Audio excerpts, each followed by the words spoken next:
How to create a Google Forms survey questionnaire step by step.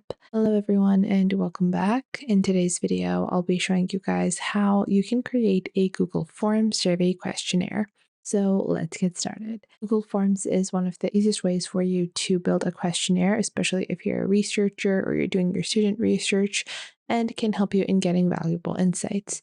So for this, the first thing you want to do is head on over to Google. Once you head on over to Google, you're going to click on the top right where you have this apps icon.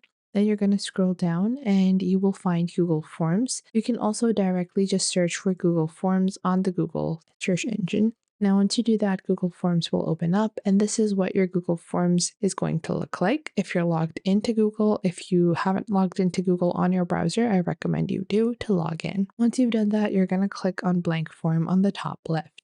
Now it's time to title your survey questionnaire. So your survey questionnaire could really be anything. For me, I want to do a student research. So on the top left, I'm going to type in student research questionnaire. But instead of having student research questionnaire as the title that the people are going to see, I'm going to put in a different title. So for this, I'm going to do maybe employment, or let's say job availability or job satisfaction questionnaire. Now, once I build this job satisfaction questionnaire, I can provide a description as well.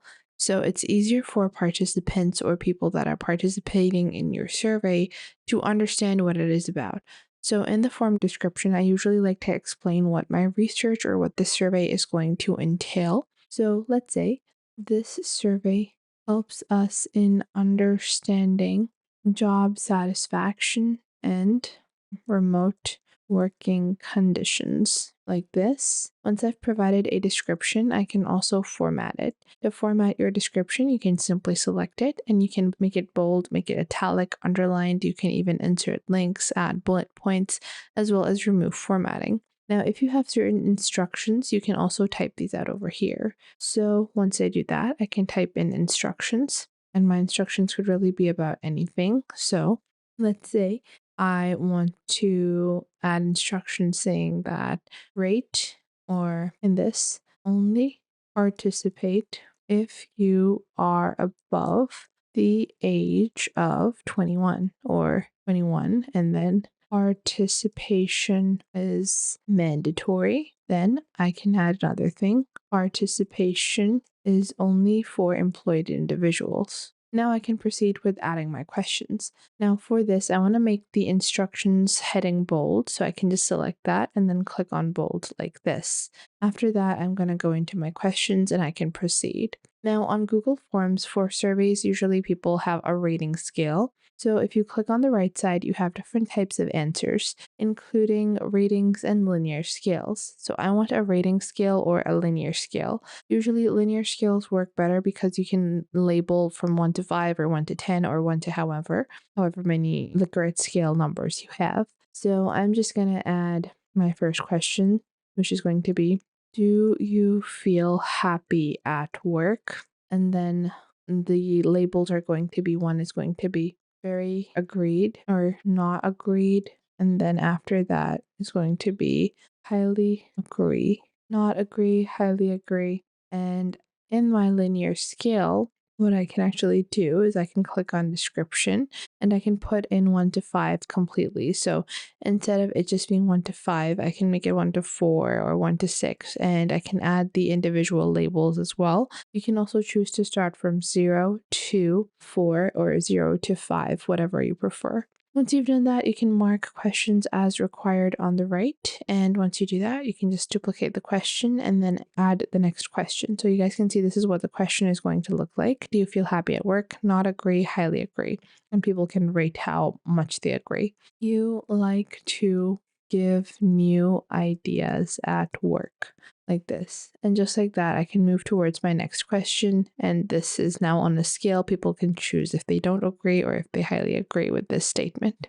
And instead of posing it as a question, you want to pose it as a statement if you're putting in a linear scale. Once you've done that, you can click on responses on the top right and link it to a sheet. This will allow you to manage your data more efficiently, and then you can also go into settings. Settings allow you to manage how your responses are collected and protected. If you want only people who are clicking on your survey or questionnaire to sign into Google, then you can collect their email addresses and they will be required to sign into Google. You can also send responders a copy of their responses, allow response editing, and you can also limit one response. So I want to limit this to one response per person. I don't want multiple answers from one person. Then I can also manage how my form is presented. So if I want a progress bar, if I want to shuffle the question order, if I want to add a confirmation message, if I want to show a link to submit another response, we have result summary and disable autosave for all respondents.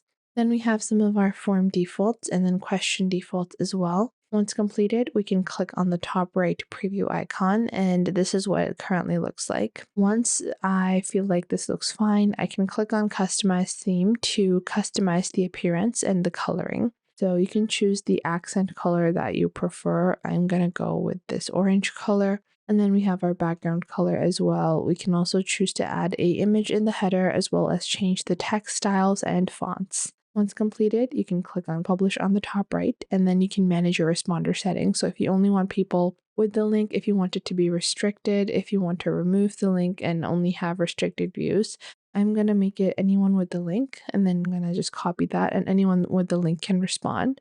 And now I'm just going to publish this. Once published, I can click on copy responder link and then share this in any space where I want to start collecting responses from. And that is how you can create a Google Form survey questionnaire. Now, not only can we use these amazing questionnaires on Google as a simple tool that is shared on Google, but with this, we also can build surveys and questionnaires for other types of things. So we can get event registration, customer feedback, contact information, and we can even embed these surveys into our website.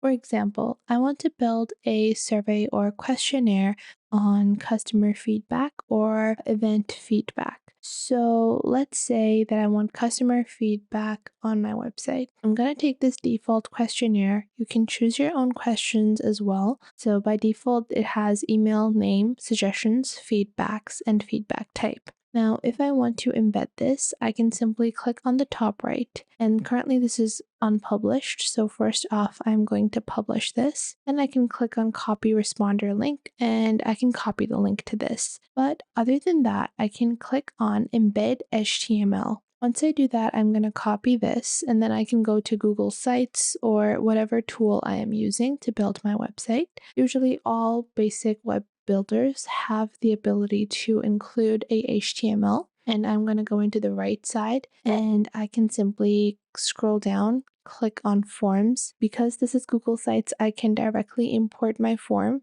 and click on insert. But if you're not using Google Sites, you're gonna just simply drag and drop the code adding tool or the tool to add HTMLs like this, or just the embed tool, and then click on embed code, paste your code here, click on next, click on insert, and your questionnaire or your survey form will be embedded into a website. So Google Forms have a lot of flexibility when it comes to being a simple survey. I hope you guys enjoyed this video, and if you did enjoy this video, make sure to leave a like and subscribe, and if you have any questions or queries, make sure to leave those in the comment box down below. I would love to know what you guys have to say.